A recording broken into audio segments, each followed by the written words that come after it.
Hey team, Yasin here, and in this training, we're going to be going over the W question of nutrition who.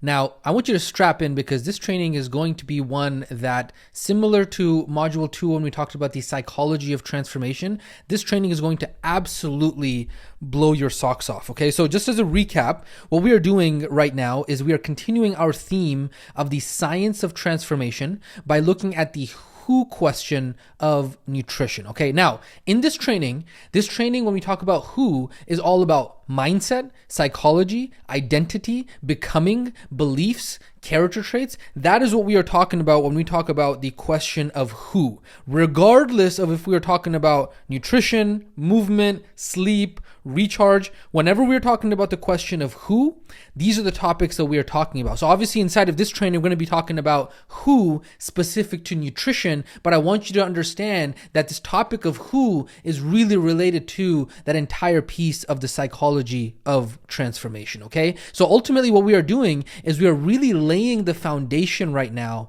for you to become your best self, for you to have your own personal transformation, and the foundation for you to have that toolbox of skills, of understanding for you to be able to coach others through their transformation as well. And so, yes, it is true that getting your certification in remote wellness is not going to be an overnight process. It is not going to be something that you just snap your fingers and it's going to be something that easily overnight you have it, right? However, it is going to be something that is going to absolutely transform your life for the rest of your life. And so is it going to be worth it?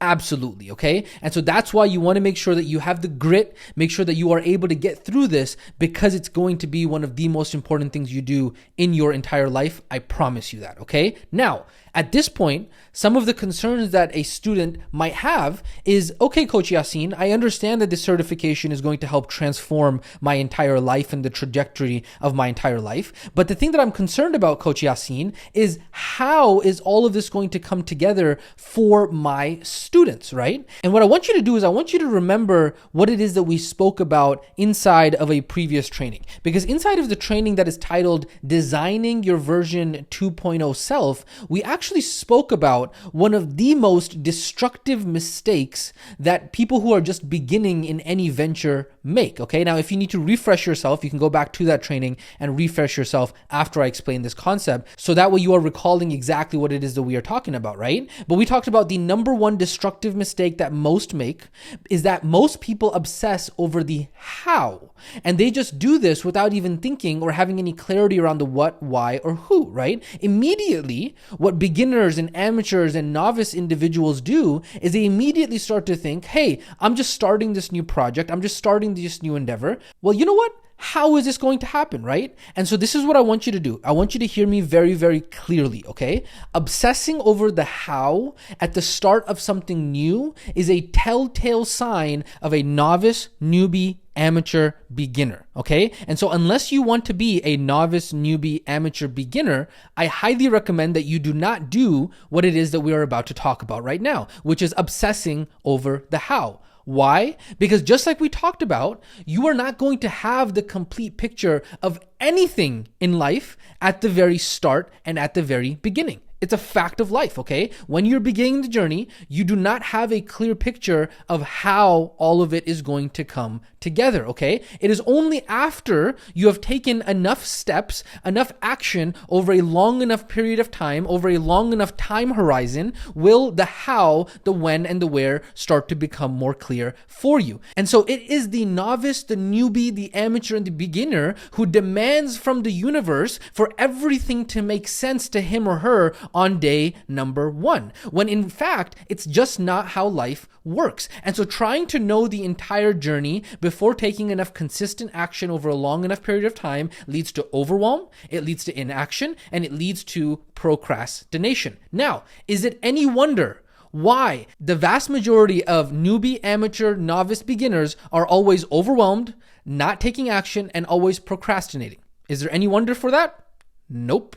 Because until those novice, newbie, amateur, beginners change this way in the way that they think, they will always continue to be novice, newbie, amateur, beginners, okay? And so do not obsess over the how at the start of a venture. So then what should you obsess over, Coach Yasin? Well, you should be obsessing over action, okay? This is where you must learn to let go and trust something. You have to trust your gut, destiny, life, God, karma, whatever, right? You have to trust something. This is how elite people who function at a very high level in life work and operate, okay? And then once you trust something, you then do the action steps with full faith, knowing that as long as you focus on your North Stars, the dots will connect when you look backwards. You must trust the process, okay? And so this is why I keep reminding you, because we as humans need to be reminded more than we need to be taught. We as humans need to be reminded more than we need to be taught, okay? So do you remember what our goal in module 3 of this program is, right? We are right now in phase number 1,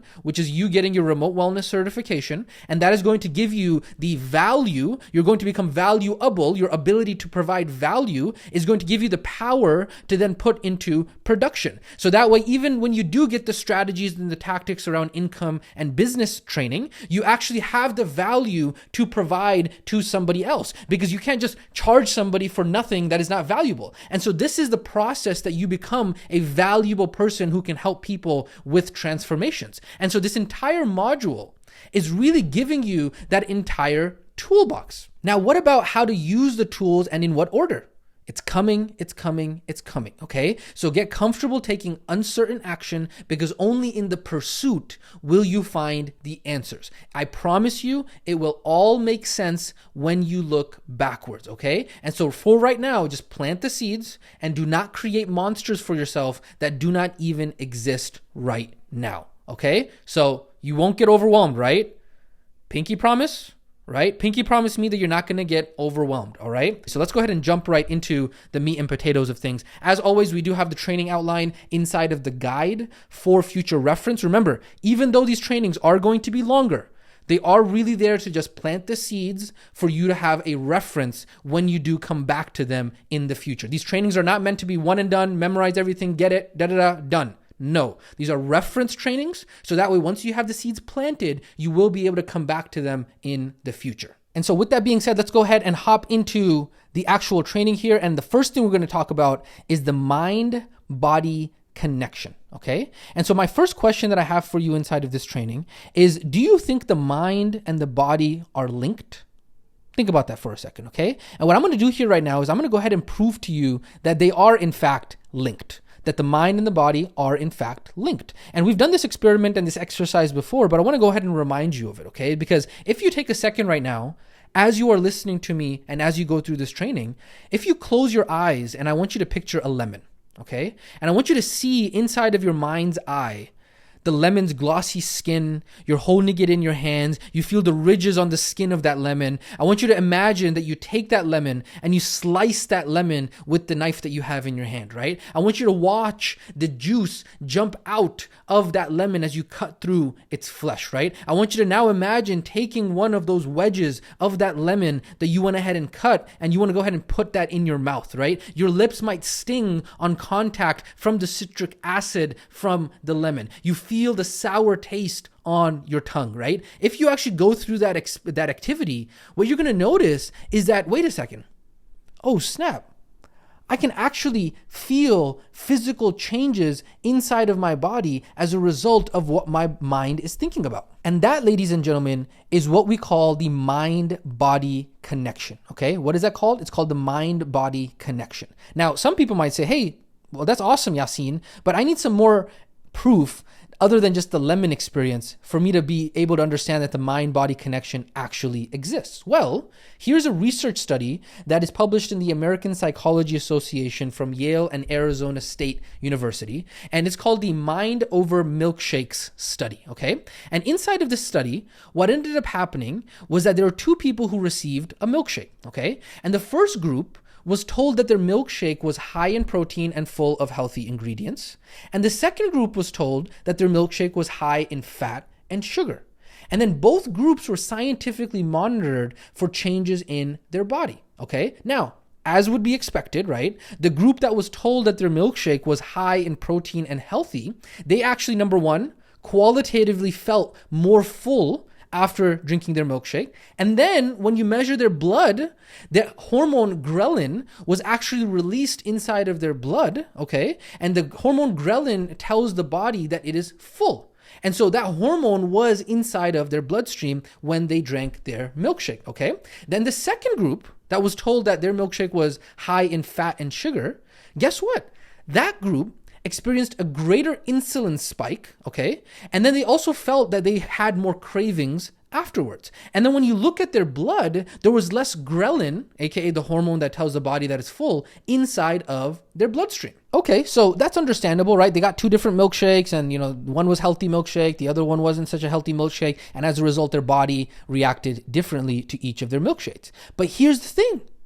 Here's the crazy part. Both groups were given exactly the same milkshake. Think about that for a second, okay? Both groups were given exactly the same milkshakes, okay? How crazy is that, right? There were literal changes in the bloodstream and the hormone levels, all based on what each of the groups thought with their mind about what they were consuming, okay? And so this is an actual real world research study, not some mojo jojo that somebody made up, okay? This is what I want you to understand when we talk about the mind-body connection. And this is just one of the studies that exists out there. There are so many more that prove that this is actually a fact, okay? Now, even though the research and the evidence is very clear that the mind-body connection does in fact exist, unfortunately, the current medical and health systems in the country are still built on a time where we did not know about the mind-body connection, okay? So the current medical and health systems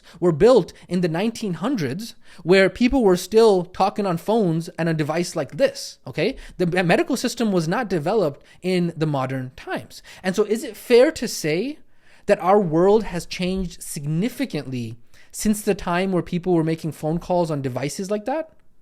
Hopefully, yes, right? Yes, it has substantially changed. And yet, society still has not caught up to the understanding that the mind and body are linked. And so proof of that can be seen in the United States and in most countries in the Western part of the world. The medical and health systems still hold the belief that the mind and body are separate entities. And the evidence for this is very clear, right? If you look at how the medical system is structured, there are doctors that treat the body, which is most branches of medicine, and then there are doctors that treat the mind, which is psychology and psychiatry, right? They're very rarely ever really linked, right? Rarely, if ever, does society ever incorporate training for both at the same time, right? So the normal doctor that you'd go to if you're having stomach issues, if you're having heart issues, if you're having ENT issues, whatever it might be, that person doesn't know so much about psychology or psychiatry, and they're not licensed or trained in that regard either. And so if you talk to most of those who are in traditional health professions, they consistently insist that your mind has power over your body. That's a bunch of mojo jojo, right? Because we have the degree and I'm a doctor and I know all this stuff. Now, don't misunderstand me. Scope of practice is important here. Are there issues that are specifically only for those doctors? Yes. The only point that I am making here is that there is more of a connection between the mind and the body than the current system admits to, okay? And so unfortunately, this is yet another thing that society has gotten completely wrong, okay? Do you remember what we spoke about when we talked about beliefs? Do you remember what we talked about when we talked about the power of beliefs? Do you remember that the doctor had told the man that he had cancer and had 6 weeks to live, and then he died, and then they found out that he had no cancer at all, right? And so in this training, what we are going to do is we're going to take this understanding about belief, and we are going to take it one step further. We're going to apply everything that we learned about how our brain works and everything that we learned about beliefs. And what we are going to do is we are going to apply it to health, and we are going to apply it to our body, okay? Because here's the bottom line that you need to understand. That which we believe in our minds is that which our bodies believe to be true. Okay? You need to understand that as a world-class remote wellness practitioner, that the mind and the body are connected, okay? That the mind does affect the body, and that you cannot separate the mind from the body, and you cannot separate the body from the mind, okay? And so this is what we're going to be talking about inside of this training. And let's go ahead and specifically talk about what that means in regards to beliefs and food and the connection between the two. So, okay, so the next section here is going to be beliefs and food. And so just a real quick refresher on beliefs. If you remember from the module of the psychology of transformation, we talked about how beliefs really shape our complete understanding of the entire world, right? We said that beliefs give us a sense of security. They allow us to know that things are just going to be exactly how we expect them to be, right? And we said that some beliefs are so ingrained internally within us that we actually no longer even remember that we chose to believe those things, right? They've become automatic. We just see that as the factual way the world is, period. Right? And then we have these beliefs and we continuously look for evidence to prove that these beliefs are true, right? You remember we spoke about the reticular activating system, the part of the brain that literally looks for confirmation of the beliefs. And so then as a result, we literally see the world according to our beliefs, right? We talked about all this. It's just a quick refresher. And so examples of this we talked about was that if we believe that the world is full of liars, then we notice that everyone is lying, right? If we believe that our husband, wife, boyfriend, girlfriend doesn't love me, you will likely behave in ways that make you right about that, right? If we believe that no one is going to pay for my transformation program, then you will look for evidence for that to be true, okay? And so this is just a quick refresher, like I said, about beliefs, right? And then we said that beliefs are known by many names. We said they're known by mental images, stories, judgments, meanings, generalizations, assumptions, expectations, interpretations, superstitions, thoughts about this, limiting beliefs, false beliefs. We talked all about this. We had a massive training about all this, right?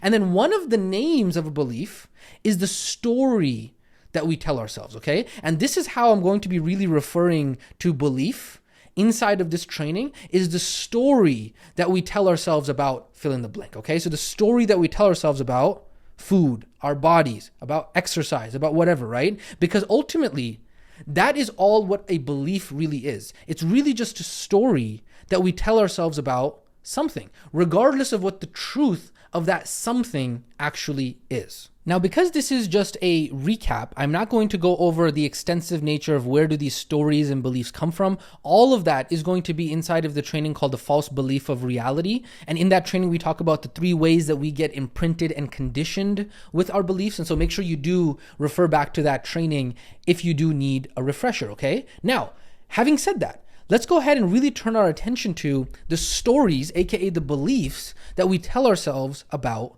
food, okay? Because just as we have stories and beliefs about everything, because like we talked about, it's exactly how our brain works. See the training in module 2 for a refresher if you need it. In the same way, we have stories that we tell ourselves about food, okay?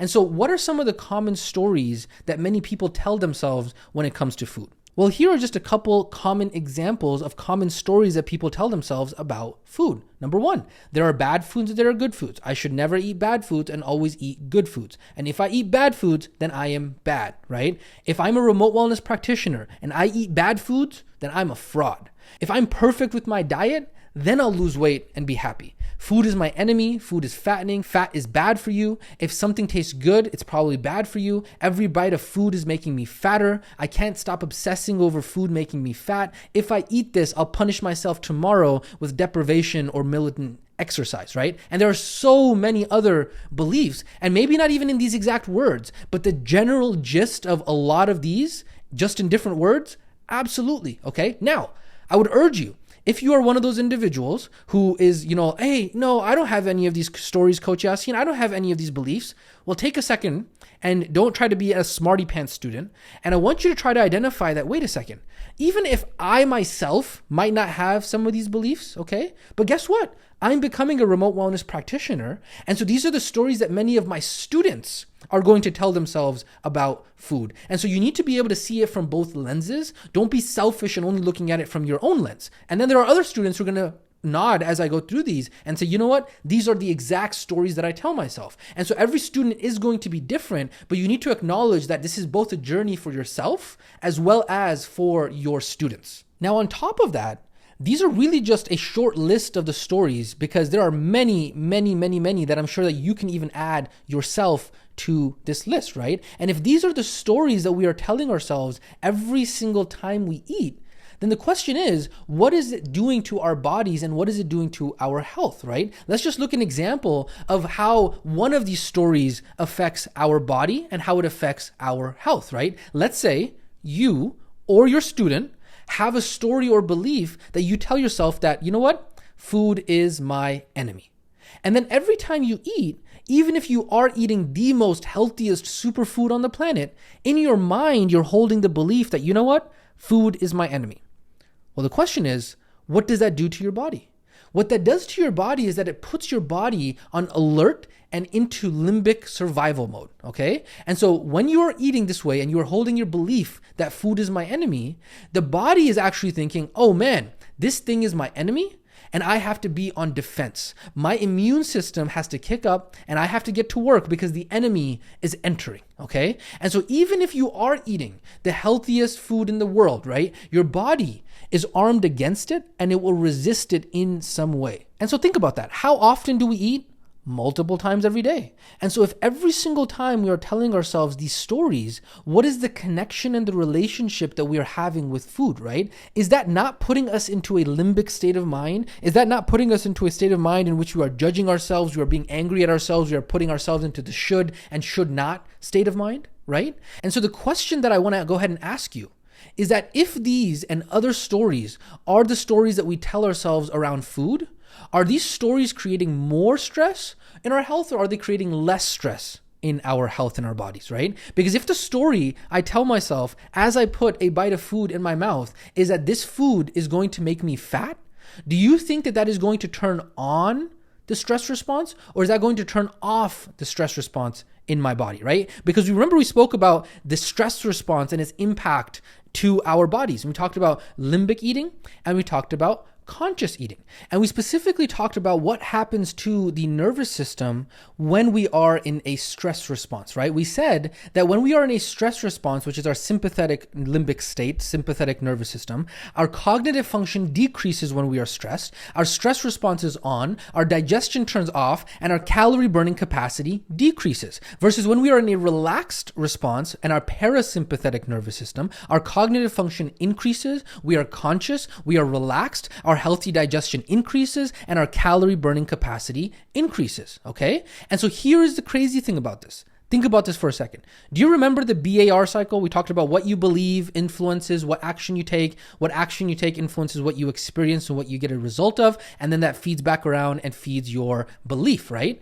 But here's the crazy thing when you apply it to what it is that we are talking about. If you have the belief that eating this food is going to make me fat, that then influences the action, which is a stress response turns on, aka your healthy digestion slows down, okay? And then as a result of that action, you put on more fat. And then guess what happens? That belief then circles around to the reinforced belief and you say, see, I was right. This food does make me fat. And then that turns on the stress response even more. It goes ahead and releases more cortisol into the bloodstream. And then you put on even more fat. And then it feeds the belief around again. And so it goes around and around and around. And so the belief that eating this food is going to make me fat is self-fulfilling. Why?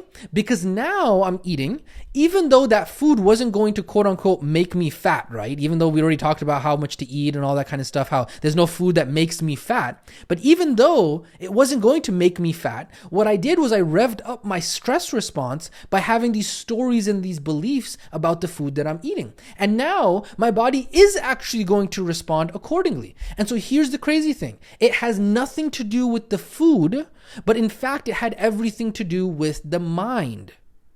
Are you seeing how all of this comes together? When it comes to food, everything that we learned about the RAS, the beliefs, it's compounded with everything that we learned about limbic and consciousness. They feed each other. Your belief puts you into a limbic state, which then feeds your belief even more, and then makes you even more limbic. And so all of the concepts that we've spoken about thus far, when we talk about the RAS and you noticing and your beliefs and all that kind of stuff, okay, it goes around and it reinforces your fear, your fight or flight, your limbic state, and then that feeds around and it feeds to the belief and it becomes this cycle, okay? And so ultimately the question is this: is it possible to have a life of wellness and health when you believe that food is your enemy? The answer is a clear no, because until that belief is shifted, it doesn't really matter what you eat, because the food has been coded into the belief system as an enemy. And when food is coded into the belief system as an enemy, it has also been coded into the body as an enemy. Do you see now how they are related? right? And so I want you to ask yourself this question. When you or your student is at war with food, who loses? If the student is telling themselves a story about food that is attacking the body, that is triggering the stress response and putting their body on defense, then he or she is quite literally at war with themselves. And so is being at war with food empowering health and wellness, or is it diminishing it? Okay? Because ultimately this means that you and your students will need to change your stories and your beliefs about food in order to live a life of wellness. Is this starting to make sense now? Is this starting to make sense how all of what it is that we talked about is coming together, right? We talked about the science, we talked about what to eat, we talked about how much to eat, we talked about all of that. But all of that is a piece of the equation. It is not the entire equation. And that is exactly what we are highlighting inside of this training together. And so next, what we want to go ahead and do is we want to go ahead and turn our attention now to the stories that we tell ourselves, the beliefs that we have about our body. Because now that we understand some of the common beliefs around food, the next question that we got to ask ourselves is, hey, what are some of the common beliefs and stories that people have around their bodies? And here are just a couple examples of that, right? Some people will tell themselves, hey, I am fat. I'm too big. I'm too fat. My body is too gross to be touched. Skinny people are happier people. I'll be happy when I've lost X number of pounds. I'm too scrawny. I look weak. No one could ever love me the way that I am. I'm too ugly to attract anyone. If I don't look perfect, then I'll never succeed as a remote wellness practitioner. I'll never be able to fill in the blank again without pain. I'll never be able to walk. I'll never be able to sit. I'll never be able to run a marathon, whatever, without pain. My body is my enemy, and so many more. Again, maybe not in these exact words, but the gist of it, 100%, there are so many millions and millions and millions and millions, if not really honestly billions of people around the world who are repeating themselves these things on a regular basis. Now again, don't be one of those students who is so naive to think that, oh, just because I don't struggle with any one of these, or I don't struggle with a lot of these, that other people don't either, right? And so you have to make sure that you're applying that you are a remote wellness practitioner through one lens, and then your health and your own personal transformation through another lens. And so do you remember what we spoke about when we spoke about the big lie of identity, right? We spoke about identity statements, and we spoke about the power of identity statements. Again, if you need a refresher on that, you can go back to that training and get a refresher about all of that. And so what I want you to understand is that all of these statements right here, I'm too fat, I'm too big, I'm this, I'm that, whatever it might be, right? I am statements. Think about them. These are the actual words and statements that people are telling themselves daily.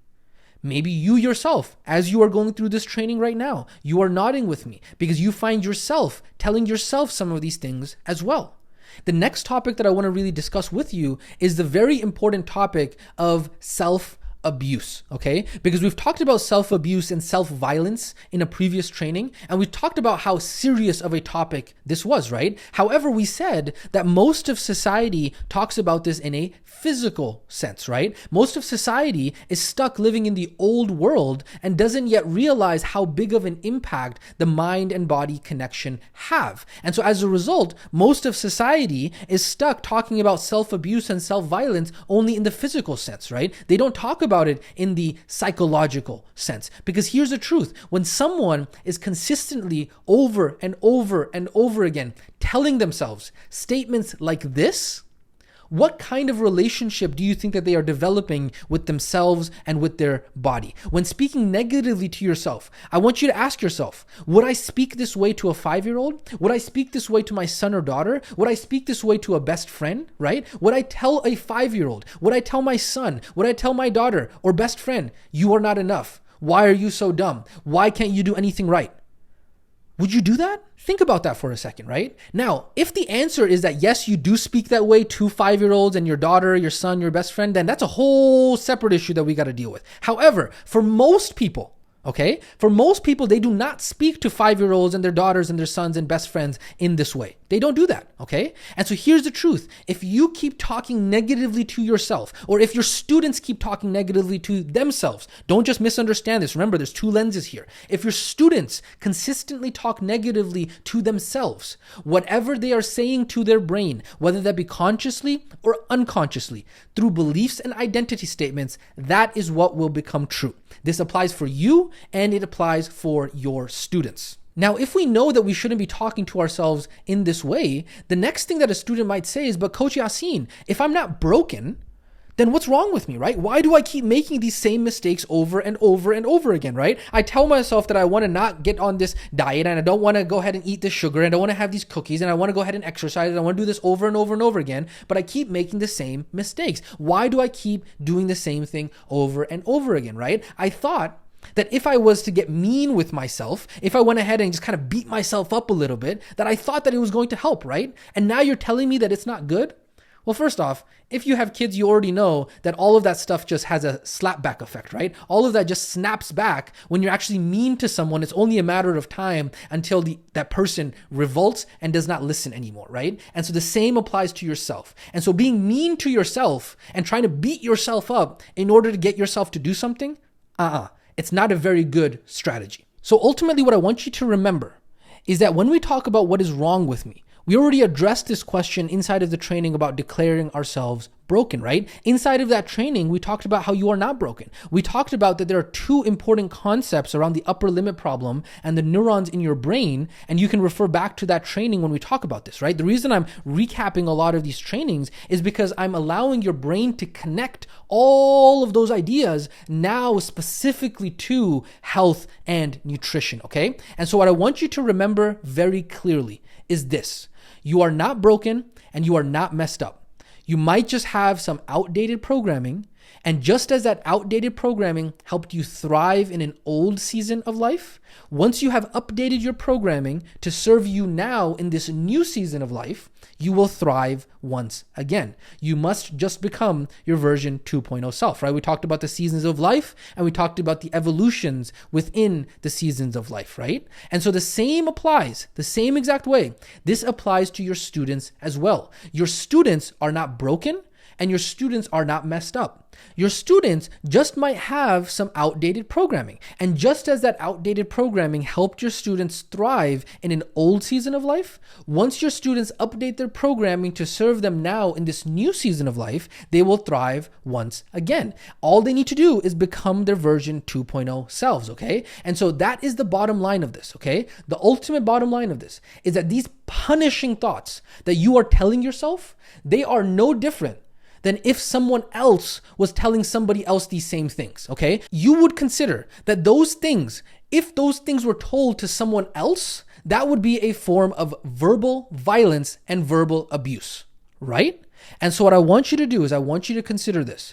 These punishing thoughts that some people may be telling themselves are in fact a form of self-inflicted violence and a form of self-inflicted abuse, okay? Perhaps this came as a result of someone else telling that person those things, and as a result, that person internalized them and started saying them to themselves. But regardless of where they came from, here is the bottom line. You do not have to tolerate this any longer. Do not tolerate treating yourself like that any longer. You are the only lifelong friend that you have, and you are the only one that is going to be there for yourself for your entire life. You are your best friend, so start talking to yourself that way. Can we agree on that? I can't tell you how important this is, even if you might be like saying, I don't deal with any of this stuff. I promise you, if you dig really, really, really, really deep when we talk about self-esteem and self-belief and self-confidence, the vast majority of the population is struggling with this, and it's only because of the fact that the brain is wired that way. And so we have to make a conscious effort not to self-criticize and not to do this to ourselves. And guess what? When you actually start changing this within yourself, here's the cool part about this. You're going to actually become better with other people as well, because how you talk to other people is just a reflection of how you talk to yourself internally. Not always, but a lot of the times, okay? There are some people who are very nice to people externally, but then beat themselves up internally. That's what I call like somebody who's like inside abuser, right? They just abuse themselves, but are nice to people externally.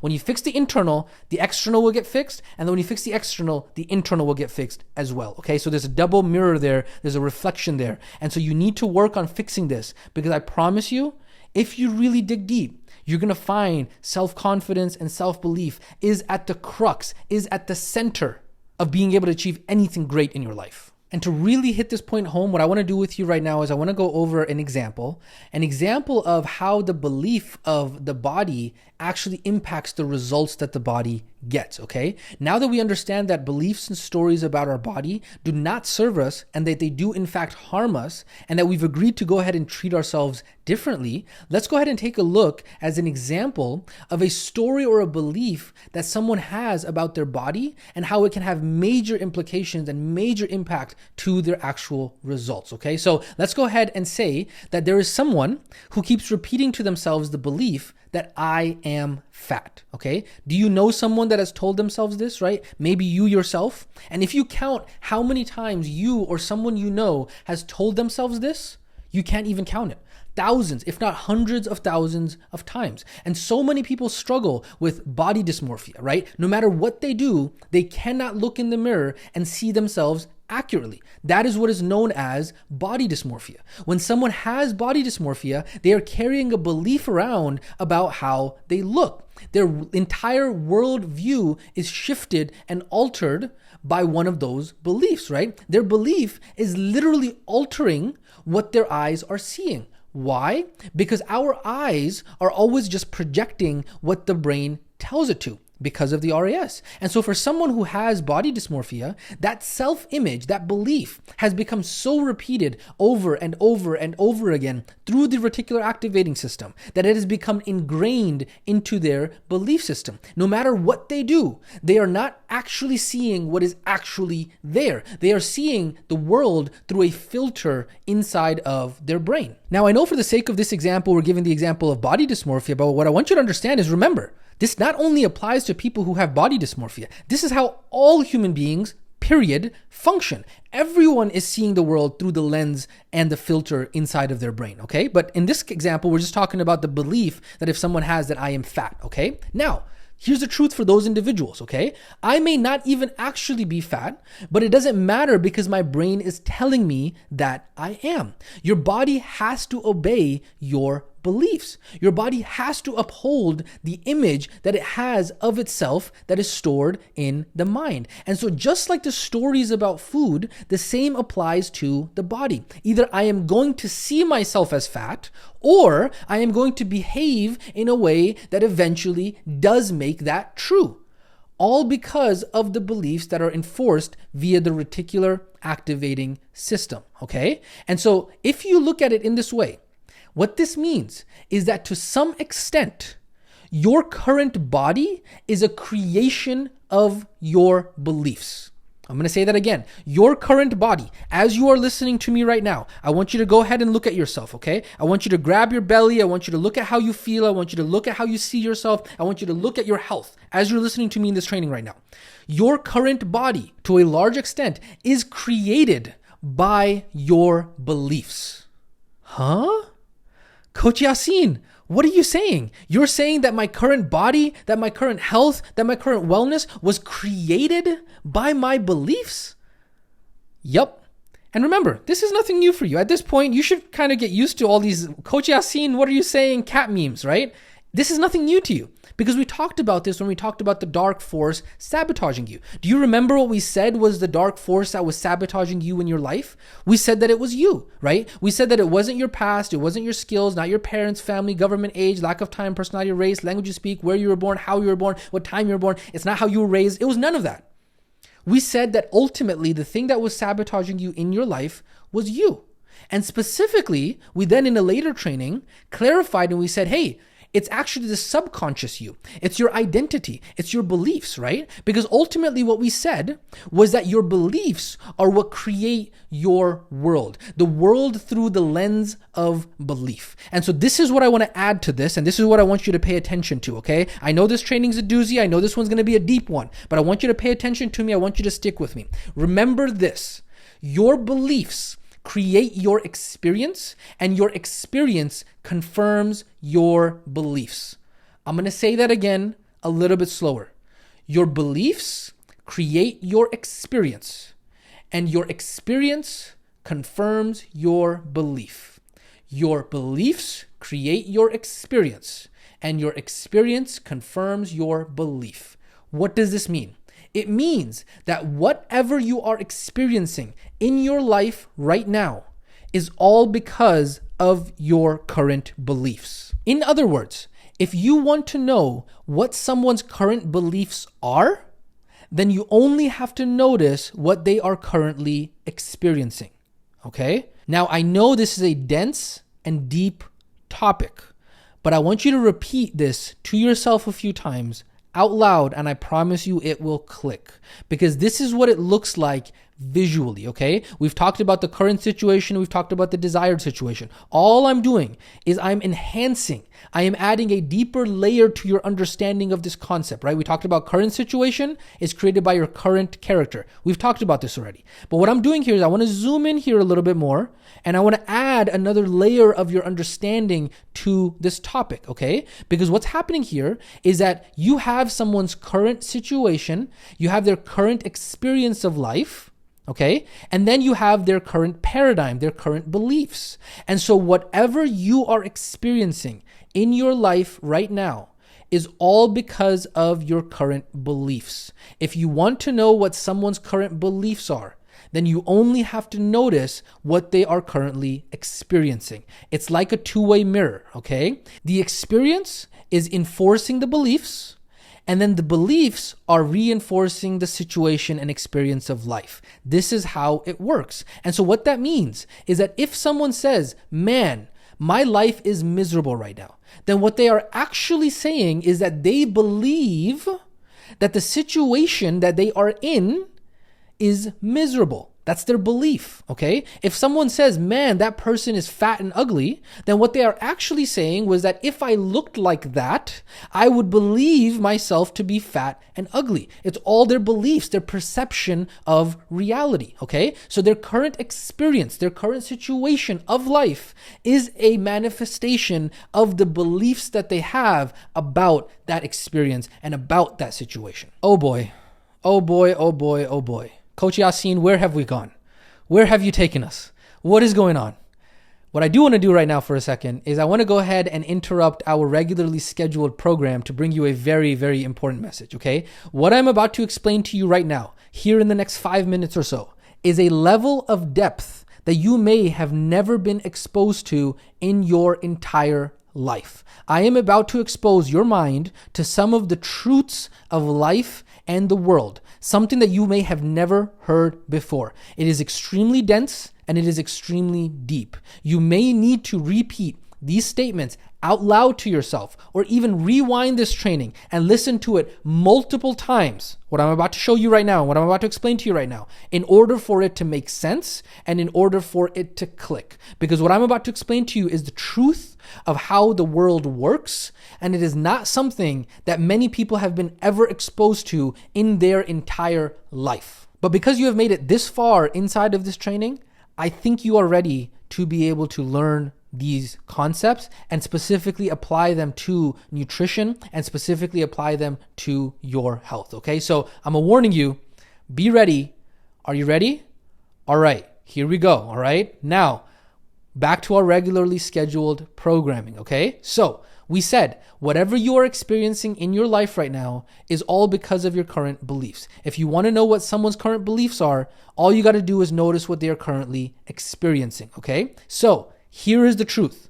Your judgment of others is simply an inward reflection of your own insecurities. Your fears and judgment of others are only an outward reflection of how you think and how you behave within yourself. What you give value, meaning, and importance to externally is really only a reflection of what is internally within you already. Your current situation or experience of life is a reflection into the inner world of your beliefs. It's like a two-way mirror. And this is what is called the mirror principle. And it's fascinating to be able to discover this in life, because once you understand this, you understand that if anyone ever judges someone else, then when you understand the mirror principle, you understand that that is the exact problem, the exact judgment that they made upon someone else is the exact problem that that person has within themselves. Stick with me here, okay? Stick with me here for just 1 second.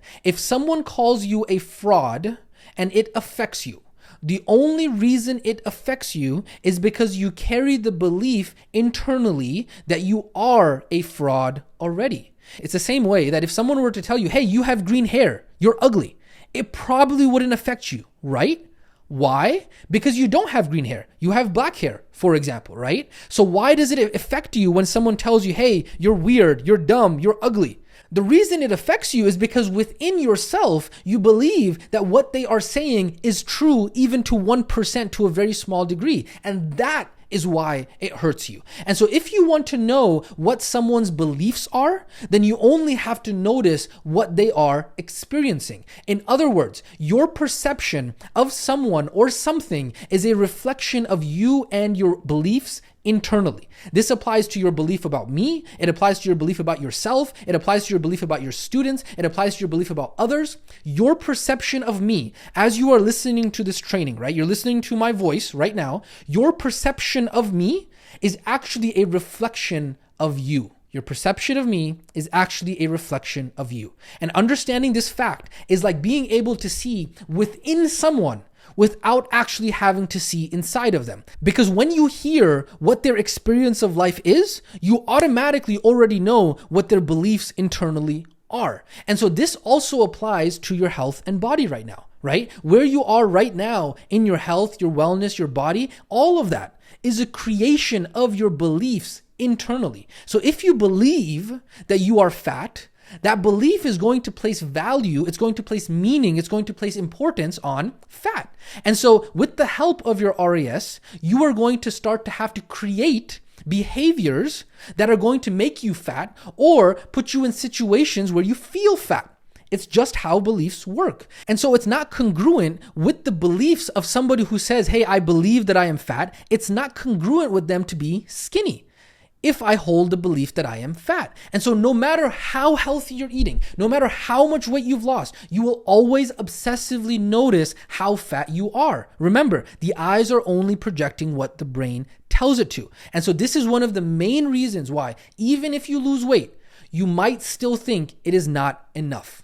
Why? Because if you want to know what someone's beliefs are, then you only have to notice what they are experiencing. Why? Because your beliefs create your experience, and your experience confirms your belief. Mind blown. Do you now see how mind-blowing this is? Do you now see why this is so important for you to understand? Again, remember, I know it was dense. I know it was deep. You might have to rewind it to be able to understand it better in order for it to click. It might have gone over your head. A couple repetitions of it, I promise you, it's going to start to sink in, right? Do you see how this applies to your health transformation? Do you see how this applies to the transformation that you're going to help your students go through, right? This means that if a student comes to you and tells you, hey, I want to become 150 pounds, right? But they have been 250 pounds their entire life, right? And their belief is that of a 250 pound person. They carry that 250 pound story with them wherever they go. And what happens when you help them get to 150 pounds? What happens when you help them lose 100 freaking pounds of fat? That's a lot of weight to lose, right? They might even look too skinny because of their body build. A lot of people might tell them, yo, you don't look good at 150 pounds, right? However, even though they got to 150 pounds, even though they lost 100 pounds, they still carry that 250 pound story. And so when they look in the mirror, they still think it's not enough, even though they may look too skinny, quote unquote, now, right? They still think, oh man, I'm still fat. Why? Because what's the real problem? The real problem is that something is wrong in the belief system, in the way of thinking, right? Even though the weight is gone, the belief has not yet changed. Until the belief changes, it's not going to feel safe for the brain to have that lasting health change, whether that be weight loss, whether that be muscle gain, whatever it is. The belief has to be changed, okay? And when we say wrong over here, right, we don't mean wrong, good or bad. What we mean here is that that belief, that 250 pound belief that person had, it served them in one season of their life, but it is no longer serving them in this new season of their life. And so they need to become and adjust and change and evolve what that belief is, because ultimately the body has to follow the beliefs. The body has to follow the beliefs. Now, after hearing that example, Some students might say, but Coach Yasin, I don't want to help people with weight loss. Facepalm, double facepalm. Do not be so naive to think that what we just spoke about only applies to weight loss, okay? What I need you to understand is that regardless of the goal, this same concept is foundational and it is fundamental. Foundational and fundamental not only to health, but to all of life. I just use weight loss as an example because it's tangible, it's understandable, it's quantifiable, and it is common. But please do not be small-minded in your understanding of this concept, because this concept that I just spoke to you about is literally so transformational and it is so life-changing for so many people because it is at the core of exactly how life works. Fair? I hope so. Now that is one type of student. The other type of student, after going through that example, might say, does this mean that I am doomed? Coach Yasin, if these beliefs and stories that I have repeated to myself over and over and over again so many times, thousands and hundreds of times, they have become ingrained into my belief system. What can I do, Coach Yasin? Am I doomed forever? That's a great question. That student might go on to ask, Coach Yasin, if only there was a series of trainings that was dedicated to transforming my beliefs and identity statements, right, Coach Yasin? If only there was something that compiled decades worth of learning and made it simple for me to change who I am. If only there was a system that was the most advanced system on the planet, all in one place, that simplified the entire process for me to become someone new, so that way I could have the life that I wanted. Oh, Coach Yasin, if only there was some sort of journal and routine and step-by-step exact day-by-day guidance on what I should do every single day in order to shift my identity and my beliefs and my character traits to become someone completely new and different. If only there was something, if only someone had put something together that I could do. If only I would actually print out and follow the instructions of what I was told to do. If only I would do the dang work as I was told to do it. If only. I have nothing else to say on this matter. I hope the message is clear. I hope you can read between the lines, because ultimately you are not stuck and you are not doomed into your current belief system. Okay? The answer is right in front of you. You have the power to change and you can be whoever you want to be. You just have to put in the work. And so with that being said, I do want to go ahead and take a pause here. Okay. I want to go ahead and do a pulse check, because here is a picture of our friend who is continuing his escapades around the world in his office chair. But this time, the nature of the topic that we are talking about in terms of identity and beliefs, it was too deep for him. There was no normal scenic place on the planet Earth that he could go in order to decompress from how deep the topic of what we just spoke about was. And so as a result, what our friend had to do was he had to take his office chair to the freaking moon in order to contemplate the Earth and human existence as a whole. And so I would urge you at this point inside of the training that I would highly recommend that you do go ahead and take a break. This is a phenomenal place to take a break, because we are going to go ahead and next talk about how all of this manifests itself for your students. And so just do a pulse check here. How you doing so far? Remember, stand up, take a break, look away from the computer for a second. This is a fantastic place to go ahead and take a break if you need to, and come back to this training at a later point. Remember, you do not have to do this all in one sitting. This is the value and the beauty of e-learning, is that you can break up these longer trainings up into sections that are the best for you. So go ahead and take a break right now. All right, now that you are refreshed and recouped, just like our friend here who is contemplating the existence of life in the universe, we are ready to go ahead and jump into the rest of this training. And the next point that we're going to go ahead and talk about is called the transformation approach. Because what I want you to realize, as we've gone ahead and talked about everything we've discussed inside of this training, is that this is the reason why the becoming process and the transformation process and everything that we've learned inside of this program so far, this is the reason why it is so powerful. Because what it does is it transforms your beliefs, your identity, and your character traits. Because if someone makes a decision that, you know what, I'm not worthy of existing, or I'm not worthy of being healthy, then there is no amount of healthy food or exercise that is going to change that. Yes, your food and everything that we have spoken about so far inside of this module matters. Absolutely. Do not misunderstand me. It matters, but it is only part of the equation, okay? Now you are really starting to see the entire picture here, because even if a student is eating the right foods, which is what to eat, even if the student is eating the right amounts of food, which is how much to eat, even if the student is eating in the right way, which is how to eat. But ultimately, their beliefs, their identity, and their identity statements are around food is the enemy. I am fat. I am ugly. I don't deserve to eat. The beliefs are negating the health effects of the food. And again, do not be so naive to think that just because you don't think these things, or maybe you do not think these things, that no one else does. It is silly to say that these things are not real, because it is a real thing. And for many students who are listening to me right now, you might be nodding your head because you might be experiencing those things the same way, okay? So the bottom line to remember this is this: your programming that created your beliefs and identity also influences your biology. The autobiography that you have written about yourself influences your biology. Said another way, your autobiography creates your biology. Ultimately, the question is this: who are you being while you are eating?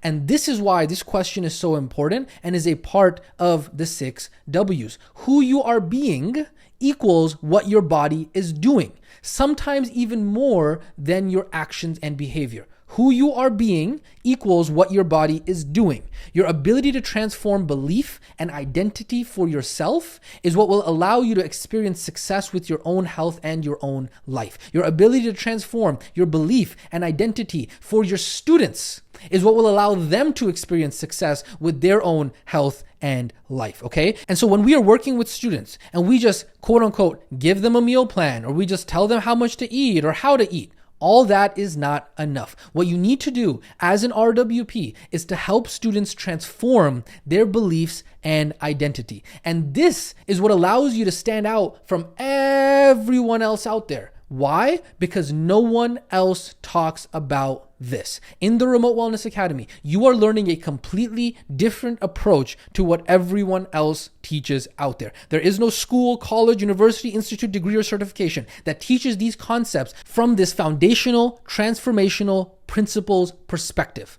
Why? Because every other organization that's out there is all about information, when in reality, the Remote Wellness Academy's approach is all about transformation. It's the transformation that bridges the gap between knowing and doing, right? We have this massive gap here, and so many people know what they need to do, or they think they know what they need to do, but they have difficulty actually doing it. They have difficulty translating that knowledge into action. And what is it that actually gets us there? It's that bridge of transformation. And the best part about this is that people are willing to pay a handsome premium for you to help transform their lives. Because in the end of the day, it's in the transformation where the real money is. Now, after hearing that, some students' cortisol levels might rise. All of a sudden, they might freak out and they say, what in the world, Coach Yasin, how in the world am I supposed to help others with this when I myself am completely overwhelmed? I myself can barely understand this stuff that we are talking about. It's literally going over my head. If I can barely understand this stuff myself, how in the world am I going to help others with this, right? That's it. See, Coach Yasin, I knew I couldn't do this. See, I knew I was right all along. Now, first off, to that student, I would go ahead and say, did you not learn anything from what it is that we just talked about, right? Didn't we just say that your current beliefs create your current experience of life and vice versa? And so if you are feeling overwhelmed right now, it means that you are carrying this expectation, this belief that you could not do this and that you were going to get overwhelmed from the very beginning. And so I would urge you to stick with me for a second, and I want you to breathe, okay? Exhale any concerns that you might have right now. Become conscious, don't go into limbic mode, and I want you to reframe that expectation into self-belief. Why? Because this is what I want you to understand. You are not just going to, boom, start helping people just like that related to belief and identity. It is not going to be something that you talk to your students about on day number 1. Why? Because if you start coaching a student deeply by transforming their beliefs and identity from the very beginning, from day number 1, he or she might just run away. And so visually, this is what it's going to look like, okay? This is you right here, and this is your student right here. Why?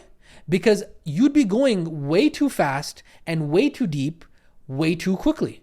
And so if you try to create too much change all at once, what's going to happen inside of the brain of your student is that that student is going to have red alert signals going off. Why? Because it will feel like to the student that their identity, their sense of self is about to be completely changed. And what's another word for completely changed? Annihilated. They will feel like their current identity and sense of self is about to be annihilated. It's too destabilizing. Humans need a sense of self in order to exist. And so sustaining that feeling of annihilation of self is too much for 99.99999% of students. And so if you try to introduce massive change to someone's beliefs or identity too quickly, what it is going to do is it's going to go ahead and trigger their limbic survival instinct, and it will get too intense too quickly. This is what it's going to look like. Here's you overwhelming your student with belief and identity work too early, and then here's your student completely ghosting you because you activated their limbic brain and they're just now trying to survive, okay? And so what's going to happen is that the student is going to become defensive. They're going to emotionally shut down, and oftentimes they're not going to be able to complete the program. And all of a sudden, they're just going to vanish and ghost you. And so I cannot tell you how many times too many novice, newbie, amateur, beginner RWPs make this mistake. They try to do too much change work related to belief and identity too soon. And the student doesn't understand what they're doing, and the student literally just bolts. And so remember, here at Remote Wellness Academy, we do not vomit on our students and we do not put their brains on fire, okay? Remember, we talked about this. Especially in a one-on-one environment, trying to change someone's beliefs and identity too quickly is going to come off as a fight. Versus in a hybrid environment, right, where it's not you speaking directly at someone, it can be different, right? So think about it, kind of like in this program. This program that you are in right now is a hybrid format program. It doesn't feel like I'm talking at you. And so as a result, what we can do is we can introduce change work related to identity and belief sooner, because you can rewind this training, you can break it up, you can see it's already kind of recorded, the training's already built out, it's not me talking directly to you, right? As a result, it's a little bit of a different format. But in a one-on-one setting, if from the very beginning you start to talk about identity and belief work, it's going to come off as personal and it's going to come off as an attack. Because remember this, the more change that someone needs, the less they can handle. And so what then is the actual solution, right? What is the secret? How do we actually tackle these topics around identity and belief transformation when we know that this is exactly what students need? How do we actually approach it so that way they don't ghost us and bolt out on us completely, right? So what's the secret? How do we do this properly? So here's the secret. Our work as remote wellness practitioners is to start simply and practically. And then as more and more trust is developed inside of the coaching relationship, then we are able to go deeper and deeper. This is so important. I'm telling you right now, if you get nothing from this entire module, take this. We must start small, both in our own transformation and in the transformation with our students. Because ultimately, remember this, our job as remote wellness practitioners, both in our transformation and in the transformation of our students, is to meet the student where they are at. The more change that someone needs, the less they can handle. And remember this is a new one for you, okay? Big issues require little changes, and little changes will take care of big issues. Remember that. And so if what we need to do is we need to start small, the question is, well, okay, how do we start small, right? How do we actually start small in a way that is helpful for the student? Well, if you remember what we talked about in the misguided focus for transformation, again, if you got to go into that training, get a refresher, feel free to do so. Inside of that training, what we did is we spoke about the correct direction for change, right? We talked about how when you start with the being, and then you go to the doing, and then you go to the having, you actually have proper results. So you actually get a transformation, right? When you have the identity of the person that's doing the actions become effortless and the outcomes take care of themselves. We talked about this, right? But here's the truth. Even though we know that this is the case, most people in society cannot start with the identity and the being because they have never experienced a conscious evolution of their being in their entire life, okay? And so we talked about the seasons of life, and we talked about how most people have never consciously gone through these seasons of life. We've talked about how most people have never consciously evolved into their version 2.0 self. They've just kind of unconsciously been going with the flow. We talked about all of this, right? We talked about how most people have never gone through the becoming cycle. And so for most people in society, because they have been living unconsciously and they have no idea who they currently are or who they even want to be, these concepts, when we talk about belief and identity and all of these things, they are way too new for most of society, right? It's kind of like the movie The Matrix, right? They have been plugged in to society's paradigm for so long that if you just boom, jack them out of it all of a sudden, it can harm them, okay? Because they have never consciously ever become a version 2.0 of themselves. And so when you talk to them about beliefs and identity from the very beginning, it freaks them out. It's too deep and it's too quick, okay? And so what ends up happening is that their identity is not malleable. It's not something that has been used to transforming. It's not something that is used to evolving, okay? And so the way that their limbic self looks at transformation and change is that it sees it as annihilation, like we talked about earlier, versus somebody who is already very well versed in this. If they've already gone through a couple conscious transformations in their life, like how you are doing inside of this training program, then for you, when somebody talks to you about belief and identity and character traits and transformation statements, for you, it's very easy for you to pick up, right? Versus for the vast majority of society, for the vast majority of the students that you have in your career, that is not going to be the case. And so what we do instead is that we instead focus on the doing, we focus on the action, and we focus on the behaviors first. So we go ahead and focus, instead of directly going to the being and the identity, right? Instead of going to this level right here, what we do is we go ahead and focus first on the doing, on the actions, on the behaviors. Why? Because it's actually easier to understand for most people. It's most in line with current paradigm. So people are like, oh yeah, I need help with the behaviors. Exactly. I'm not in my head right now, right? And what it does is it helps them get into momentum. It helps them get that momentum going, because all we're doing in the very beginning, it was just focusing on simple behavior change. And so when we are doing that, what it does is it establishes the trust and it helps get those initial results, which helps the student feel more triumphant. It helps build their confidence and help them feel more motivated in order to continue, right? What it does is it settles the student's limbic brain so they can relax, and it opens up more possibility for themselves than they ever saw before. And then they start to think to themselves, if this is working, what might else I be able to accomplish if I actually put my mind to it? And then you can start to slowly focus on going deeper and deeper and deeper. And this, ladies and gentlemen, is what a master remote wellness practitioner does. And that is what our job as masterful remote wellness practitioners is to ease into this identity and belief work with our students, not to overwhelm them and then they quit all of a sudden, okay? Even if we know that the belief and identity work is what they need, sometimes you have to give someone what they want before you can actually deliver to them the medicine that they need, okay? So remember, taking little steps will make big changes along the way. This is very, very, very critical and very important to understand. Now, if at this point you're like, okay, Coach Yasin, I understand this, all right? Now, how do I actually do this? Again, you're repeating the same broken thinking pattern. I already told you many times before that when we get to module 4, when we get to module 5, when we get to module 6, I am going to be putting this together for you. We are going to put this together for you in a system of how you are going to deliver this. How are you going to sequence all of these tools in this toolbox? You're going to have swipe files and templates and copy and paste, everything, A to Z, and you literally take it and put your own flair to it and you run with it, okay? And so we're going to get to that.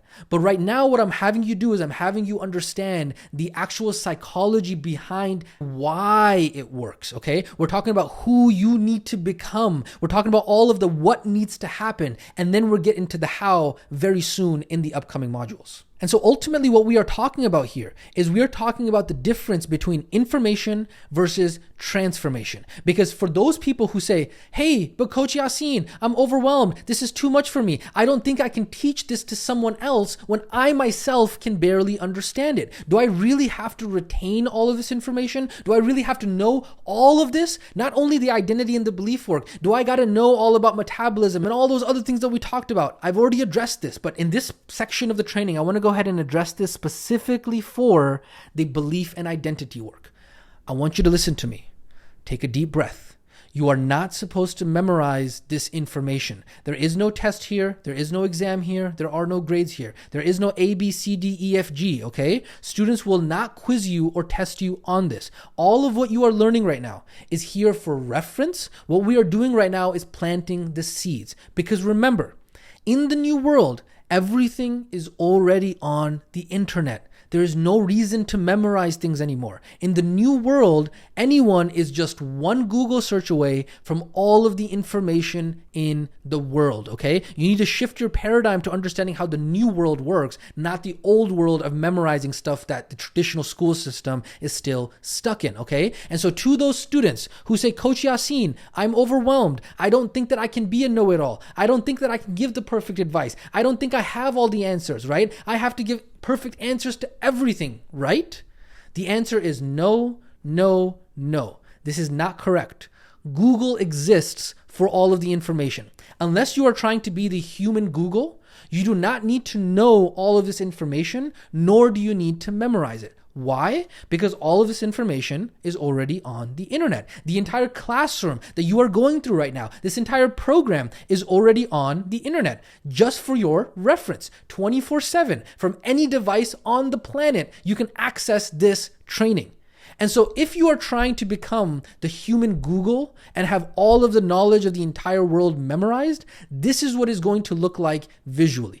This is you right here trying to be the human Google, and this is your student whose brain is completely on fire because they could have Googled all of this information because it was already on the internet, and you just overwhelmed them with all of this information, okay? So imagine you're here trying to stress out about learning and memorizing all this information, and your student doesn't even care about that, okay? And so they don't need a human Google.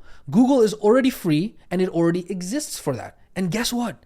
It does a much better job than you, Mr. or Mrs. Human Google, okay? And so people don't hire you to be the human Google. Because here's what you need to understand.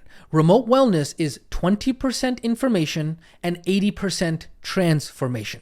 Remote wellness is 20% information and 80% transformation, okay? Is there some teaching involved? Yes, but the bigger job is to support and the guidance through the transformation and the becoming process. This is not a profession of I have to know it all and I have to have the perfect advice and the perfect knowledge. Because of the internet, those professions are going out the door in the next few decades. Because of technology, humans are only able to focus on what they are good at. And newsflash, there is one thing that humans are definitely not good at, and that is remembering things, okay? And so this is not a profession of I have to know it all, I have to have perfect knowledge, I have to have perfect advice. No, no, no. This is a profession of transformation and becoming. It's in the transformation where the value is at. The gap of true value with remote wellness is in the transformation. That bridge of transformation is what allows your students to go from knowledge to action. That bridge of transformation is what allows your students to go from who they are now to who they are becoming. That is where the true value of remote wellness is. That is why people hire you. And that is why people will pay you more than you ever believed was possible because of the transformation. You do not have to have all of this memorized or mastered in order to start making a difference in people's lives. The fact that you are going through this journey yourself means that you are qualified to help someone else go through this as well. As long as you actually take this program seriously and you do the action steps to get your own experience from it. And do not worry, we will be holding your hand every step of the way in this process until you have enough practice and experience with this over and over and over again in the upcoming modules. I promise you it's going to come together for you very, very nicely. Okay, so chill out and enjoy the seeds that are being planted in your brain with all of this amazing, amazing, amazing transformation. Now, the last point that I'm going to go ahead and make on this, and not to beat a dead horse, but I really want to make sure that we address as many of the concerns that as many students have, which at this point they say, okay, that's great, Coach Yasin. I understand it's all about transformation. I understand that I got to do this. It's not about the information. But you know what, Coach? I'm still worried. Are people really going to hire me, right? And so here's the thing that you need to understand. Your fear that you have if people are going to hire you or pay for your transformation or whatnot is not about the student. It's about you. Because too many RWPs worry, am I doing enough? Am I making enough change here? Am I providing my value, right? And so many other worries that amateur beginner RWPs have. And what this leads to is they think, okay, you know what? I'm going to have to make a lot of change in order to prove that I'm good. But here's the truth. When you start small, simply, and practically with students, you'll become more effective because you're meeting the student where they are at. And by starting small and practically, you lead the student to inevitable success rather than guaranteed failure. When you begin working with your students, small, simple changes are going to become major ahas for them. And so as a result, you'll be providing enormous value for your students, and you can rest easy knowing that what you're doing is right for them. Okay? That's the most important thing. It's right for them. And so you must remember this when you are starting out. Every time that you feel pressure to try and fix and solve everything for your student in one session, you need to remember this. You are not trying to change a student's entire life in 45 minutes. Okay? When you try to do that, you know what you are actually doing? What you are actually doing when you try to overwhelm the student with information because you need to justify why they hired you, you know what you're actually doing? You're being selfish because you're making it about you. And that is why in that moment, when you feel the pressure to fix and solve everything about this student and really justify why they went ahead and paid you money, it's the perfect opportunity to ask yourself, who am I being as a remote wellness practitioner? Who am I being as a coach, right? Why am I feeling insecure right now? Why am I feeling not enough? Why am I feeling not smart enough? Why am I trying to prove my worth, right? Because at the end of the day, this is a you RWP problem, not a student problem. Do you see that? And this, ladies and gentlemen, is why remote wellness is such an amazing profession. Because not only are we helping others through their transformation, but as we go through our own personal transformation personally, we are also going through our own professional transformation. And so in other words, you are on your own personal growth journey while also helping others live their best selves. How awesome is that, right? What could be better than that you get to grow as a result of helping others grow as well? It honestly does not get any better than that. And so with that being said, as we start to close out this training here, I want to go ahead and bring it all together for you. First off, you might say, hey, Coach Yasin, we said don't put brains on fire, right? But I'm smelling smoke here. I think my brain is on fire. You said we're not supposed to put brains on fire, but what are you doing to us? Listen to me. A little bit of fire is needed. Otherwise, you won't learn. Otherwise, it won't stick, right? I got to push you out of your comfort zone. I got to literally just little bit push you out of your comfort zone, right? But ultimately, you are doing great. And remember my brand of glue, the Yasin glue? Stick with me. You're doing great, okay? You pinky promised me. No getting overwhelmed allowed here, okay? So you're doing great. Keep it up. And what I want to go ahead and remind you of is that you are going to have to review this content over and over and over again. Is this content dense? Absolutely. Because these topics are dense and likely you have never heard about them before, you will need to review this material again and again. You may even now need to consider going back through certain aspects and parts of Module 2 again, but this time with the lens of how this applies to your students, okay? Because the first time you went through those trainings, you were going through them for yourself.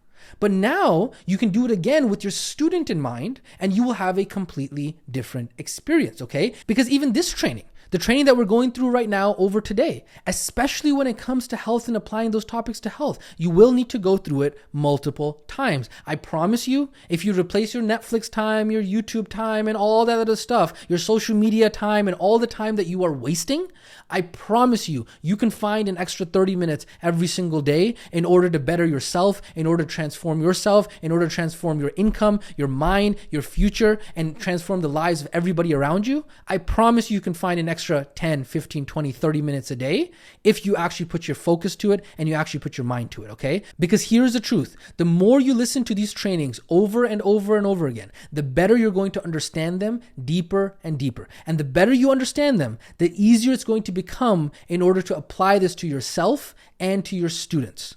Why? Because when you consume the same information, but now as a different version of yourself, you're actually learning and getting something completely different from it. You get completely different learnings from the material when you're a different version of yourself. I cannot tell you how many times students have come to us and told us, when I review the lessons, I learned something new that I completely missed the first time. And so I would urge you to see if that's true for you.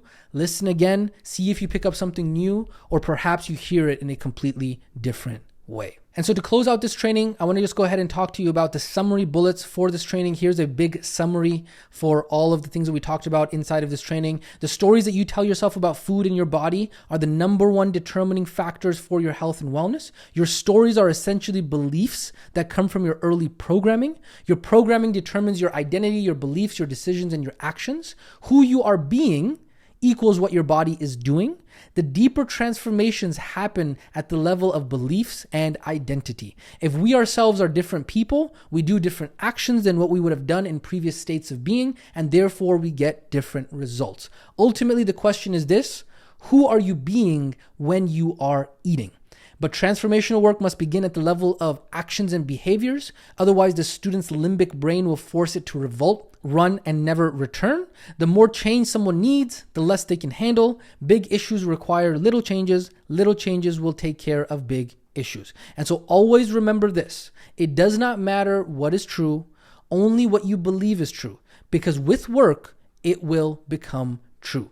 And so this works for you, and it works against you. If what you believe to be true does not serve you, well, guess what? Even then, it'll still become true with work. If what you believe does not empower the life that you are building, it's still going to become true. If what you believe does not empower the life that you want to have, it will still become true with work.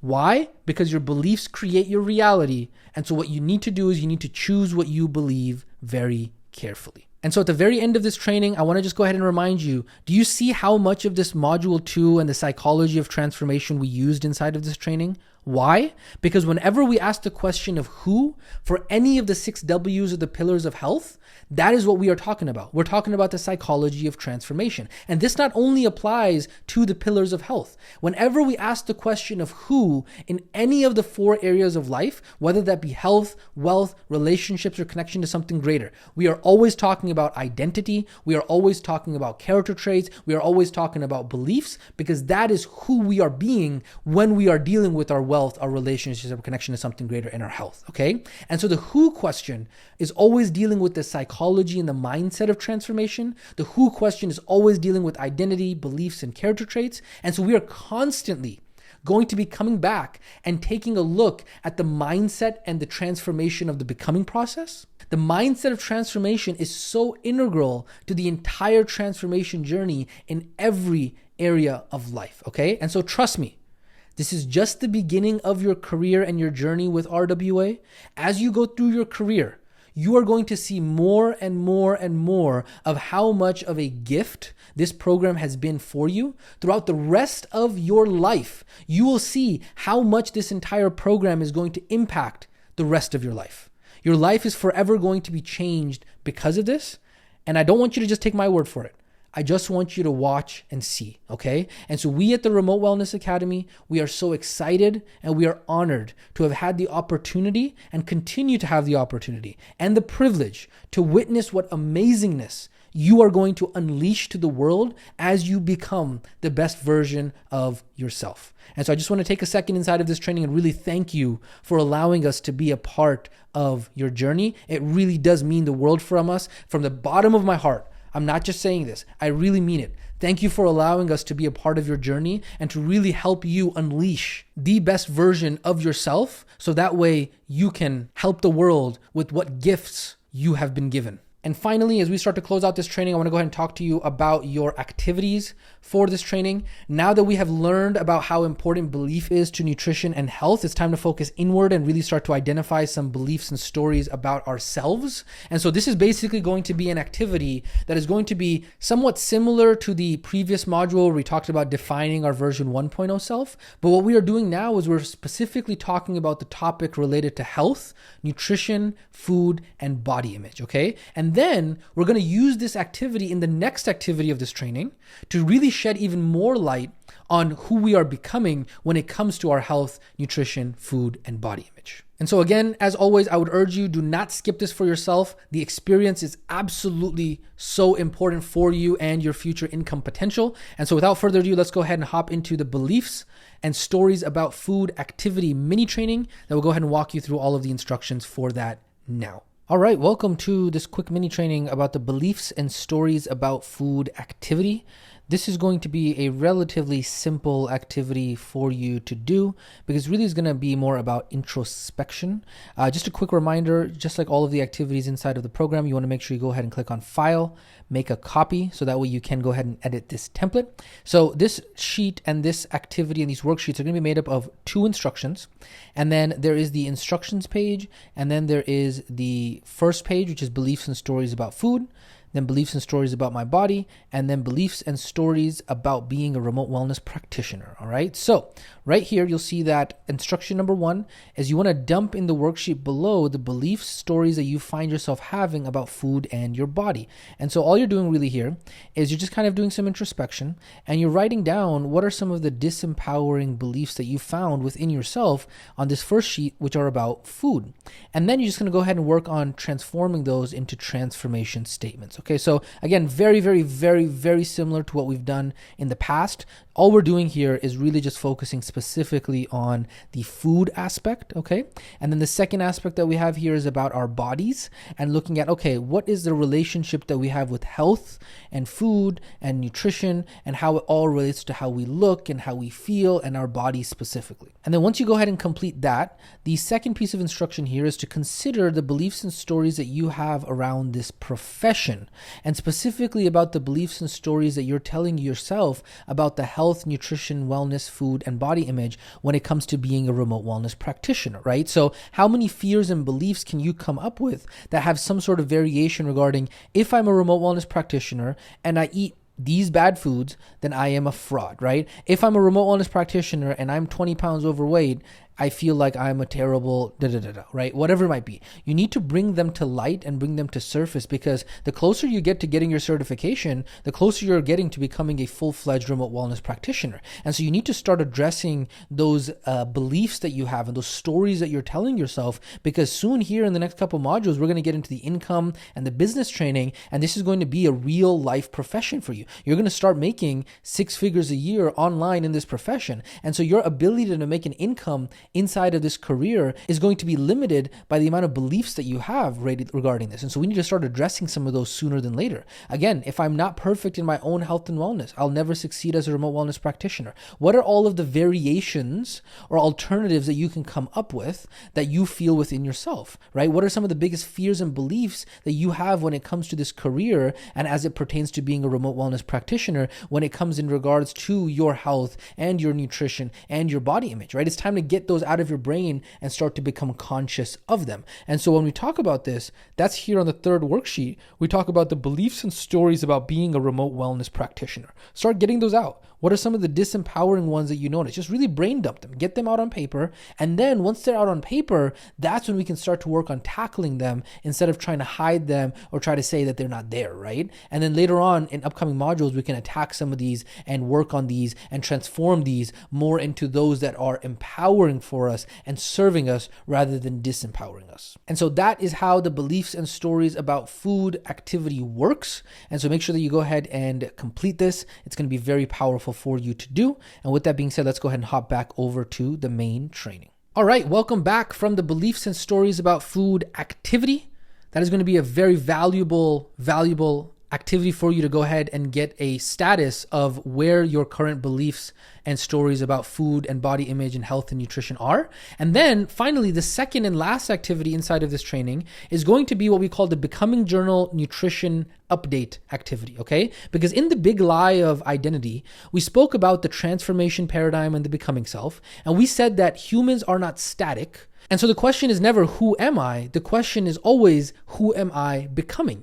And so now that you're getting to the end of the nutrition section of this module, it's time for us to revisit the Becoming Journal and update it specifically for nutrition and all that you have learned. And so without further ado, let's go ahead and hop into the Becoming Journal Nutrition Update Activity mini training. And that is going to go ahead and explain to you the instructions for that. All right, welcome to this quick mini training about the Becoming Journal Nutrition Update activity. So real quick, just as always, make sure that you do go ahead and click File, Make a Copy, so that way you have your own copy of this template. Otherwise, you will not be able to edit it.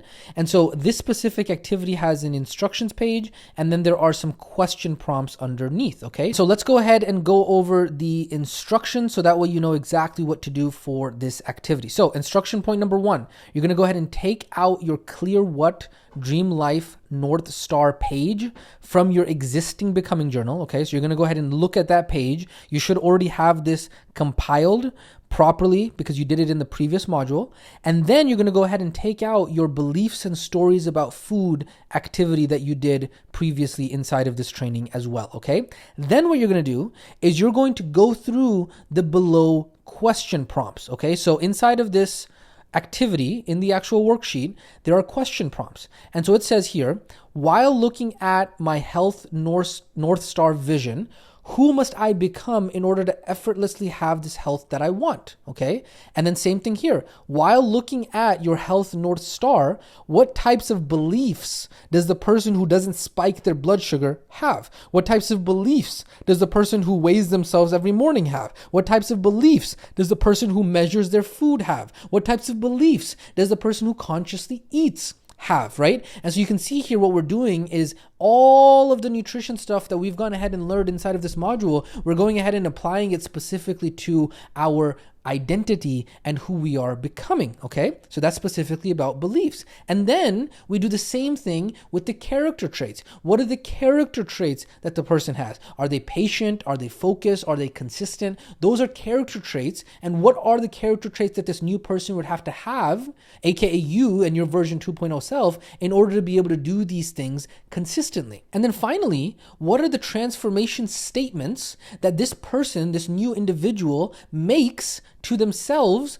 when they are able to do all of these things, okay? And then these are just a couple other extra question prompts that I went ahead and included for you. What would the person who is fill in the blank do, right? What beliefs would the person who fill in your goal have? What character traits would the person who has, who can deadlift 450 pounds, who can run a marathon, who can whatever your health goals are, you can fill them in there. What type of person would the person who is able to do this be, right? These are just extra question prompts that I went ahead and included for you in there, okay? Now, the other thing that you can do in order to get really, really clear on this is visualize in order to uncover more of your who. How do you do this? You close your eyes and you visualize the achievement of the goal. And then you imagine that you're living this goal right now. You imagine that you've already achieved this dream, okay? And then once you are really thoroughly, really in there, right? You've been doing it for about 5 minutes. Then what you do is you're really having your brain primed to living this new reality, okay? Then what you do is inside of that new reality, while you are living that dream, you look at yourself and you say, okay, as I am living this new reality, who am I? Who have I become? What are my beliefs? What are my character traits? What is my way of thinking? What are my habits? What are my routines? And so if you struggle with answering some of those questions that we talked about down below, this is the activity that you can do. Even if you don't struggle with answering those questions, this is the activity that I would highly recommend that you do, because then it's going to allow you to be able to see yourself doing the things and being the person who has that level of health in their life already. That is instruction number 4. Instruction number 5 is to then go ahead and update your Becoming Journal, okay? So if you have already printed your Becoming Journal, updating it does not mean reprinting it. I want to emphasize this. You can literally just use a pen and write in your journal, and then when you have enough changes, you can go in and update the online version that you have inside of Google Slides and then reprint it from there, right? And then action step number 6 on here is to go ahead and print your becoming journal if you have not already done so. So if you've already printed it out, then you can go ahead and just make changes with the pen. And then if you have not printed it out, which, come on, what are you doing? Follow instructions. You're not just here for information, you're here for transformation. So follow the instructions. Print your becoming journal out. So that way it's already gone ahead and you have it printed. And then finally, action step number 7 and instruction number 7, come back and revisit this, because this is a never-ending process of refining and getting more clear around who you are becoming. You will need to make sure that you have that pen ready with you every single day and you're making tweaks. You're adjusting words, you're adjusting phrases, and you're making tweaks to the character, to your what, to your why. All of that is the process of refining your becoming journal, so it becomes more and more and more and more beneficial for you every single time you do it, and then you're evolving every single 90 days, okay? So that's why it's so powerful, and this is exactly how you do this becoming journal nutrition update activity, specifically for nutrition and your health and everything that we have covered so far. And so with that being said, let's go ahead and hop back over to the main training. All right, welcome back from the Becoming Journal Nutrition Update Activity mini training. Now, that is going to be absolutely critical for you to make sure that you do. And I just want to go ahead and remind you here, do the dang work. Remember, all of this work that is inside of your Becoming Journal really is pointless if you do not actually print it out and write in it with a pen and make changes with a pen in hand. Okay, your brain is lazy and will not want to do this work unless you give it meaning. And so you want to give the message to your brain, hey, this is special, this is sacred, this is important, right? Otherwise, your brain is not going to give it importance. And so you want to have a special place for it. Print it in color, make it look nice, put effort into it, right? Do your Becoming Journal with your favorite tea and coffee in a place that you enjoy, right? Other ways to make your Becoming Journal special: audio record it. Right? You can make it into a voice memo and then listen to it. Print it out and tape it to your bathroom mirror. I still do that to this very day. I have my bathroom right now. If you go there, you will see my Becoming Journal is taped in there. And then on top of that, me personally, I have it laminated. I literally bought from Amazon a $30 lamination machine just so that way I could laminate a couple pages in my Becoming Journal, specifically my transformation statements. And then I went ahead and put them in my shower so that way while I'm showering 5, 10, 15 minutes a day, I can actually be seeing them. Because if it's out of sight, it's out of mind. And so I would highly encourage you to make sure that you are doing the work properly for the Becoming Journal, because every time that you face resistance, it is going to become that trigger that's going to prime your brain, so that way you know that you can make the decision between your version 1.0 self and your version 2.0 self. And so every time throughout the day that you face that resistance and you're torn between who you are right now and who you are becoming, if you have done your Becoming Journal that day, that morning, that evening, then your brain will remember, oh, wait a second. What would the person who is this new identity do in this moment? What would the person who effortlessly is healthy do or feel in this situation? And boom. Just like that, those small votes are going to be casted, and that is going to change the trajectory of your life. This is why you need to make sure that you do it daily, because you are making decisions about who you are being daily. And so it helps you overcome that resistance, and it helps you tip the scales in your favor. Because remember, we as humans need to be reminded more than we need to be taught. That is why I'm reminding you over and over and over and over again. I hope that by us reminding you of this over and over and over again, you see its importance, right? You see why it's important to actually do it, and not just something that you lazily do and then never actually print it and never actually put it together. It's very, very absolutely critical that you do this. And so now to really close out the training here, let's go ahead and talk about your engagement questions for this training. First off, you want to go ahead and let us know what was your biggest takeaway from this training, Nutrition Who? Summarize what you learned. What are your thoughts on who you are being when you eat? I know we talked a lot about some very deep topics. This training might have really just blown your brain up. Let us know. What were your thoughts? What did you like? What didn't you like, right? What aha moments did you have from this training? Again, don't be one of those students who's telling me, oh man, that was a very long training. Obviously, I know it was long. We tell you that in the very beginning of all the trainings. We tell you can break it up. We tell you it could be 10 trainings in one training. Break it up. Ultimately, what I want to know is, what was your feedback from this training? What did you get out of this training? And don't provide lazy answers, right? Your engagement inside of these comments is for you to cement in your mind what you are learning, as well as for you to give us feedback about what your experience was as you went through this training. And then finally, we're going to go into your action steps here. You're going to have a total of 6 action steps inside of this training. Number 1, you want to go ahead and watch and study this training in full. Number 2, you want to go ahead and complete the engagement questions from this training, the ones that we just talked about. Number 3, you want to go ahead and complete the beliefs and stories about food activity. Number 4, you want to go ahead and comment on the activity community post specifically for the beliefs and stories about food activity. And you want to let us know, hey, what were some of your biggest current fears and beliefs regarding health and nutrition, right? What specifically did you fear when it came to you being a remote wellness practitioner, right? What variations of, if I'm not perfect in my own health and wellness, I'll never succeed as a remote wellness practitioner? What were your biggest fears about food and your body when it came to your new profession as a remote wellness practitioner, right? What did you learn from this? What are your thoughts about this activity for your student? Action step number 5, complete the Becoming Journal nutrition update. And then go ahead and let us know inside of the student community, what changes and updates did you make to your Becoming Journal? Have you printed out your Becoming Journal? You want to go ahead and post a picture of your printed Becoming Journal. At this point, you're really deep into this program, so I'm going to literally force you to actually go out there and print this thing. Like, don't be lazy about it. Please post a picture of your printed Becoming Journal inside of the comment of this specific post, okay? And then you're going to let us know, hey, what day of the Becoming Tracker are you on inside of your Becoming Journal? There is no, hey, I'm just going to go through this and then not actually do anything about it. Are you inside of this program just for the information? Or are you inside of this program for the transformation? Okay, because the Becoming Journal is the way that you transform. And so if you're not doing it daily, then you're just here for the information. But if you want to go through the transformation part of this, if you want to actually become someone who can generate 6 and 7 figures online remotely, then you're going to have to do the work in order to become that person. And the work requires for you to actually do the Becoming Journal properly, okay? And so that's why I'm going ahead and putting such an emphasis on this. So that way, because I care for you, I want you to be successful with this ultimately, okay? And so I know that this was another very deep training. Stick with me through this process. You're doing phenomenal. Go out there and really complete your action steps. And with that being said, I will catch you inside of the next training.